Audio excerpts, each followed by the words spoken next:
नमस्कार महाराष्ट्रातील माझ्या सर्व अभियोग्यताधारक शिक्षक बंधू आणि भगिनींनो, शिक्षक भरती आपण जर पाहिलं तर पेसा संदर्भात अतिशय महत्त्वाचा जी.आर जो की काल आलेला होता, तो जी.आर आपण अतिशय चांगल्या पद्धतीने समजून घेतला.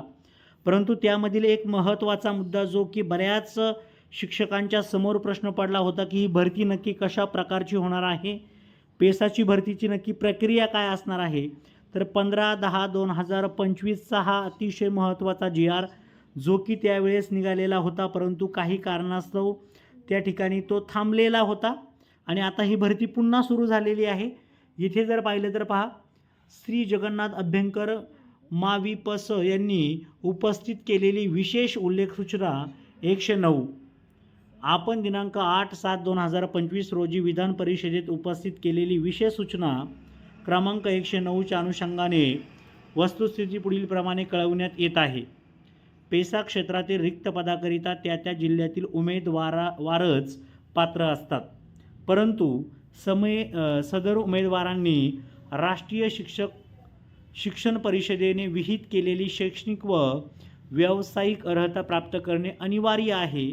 त्यानुसार शिक्षक अभियोग्यता व बुद्धिमत्ता चाचणी 2022मध्ये एकूण पहा, म्हणजे 2022च्या टेट परीक्षेमध्ये एकूण 1544 उमेदवार पात्र झालेले आहेत.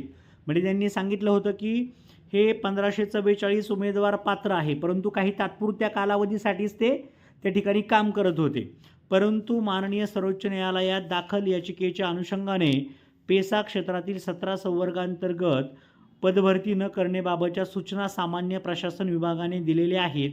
यास्तव पेसा क्षेत्रात शिक्षक अभियोग्यता व बुद्धिमत्ता चाचणीतून पात्र 1544 उमेदवार व सेवानिवृत्त शिक्षकांना विद्यार्थ्यांचे शैक्षणिक नुकसान होऊ नये म्हणून तात्पुरत्या स्वरूपात नियुक्ती देण्याबाबतच्या सूचना 15/7/2024च्या पत्रान्वये देण्यात आलेल्या आहेत.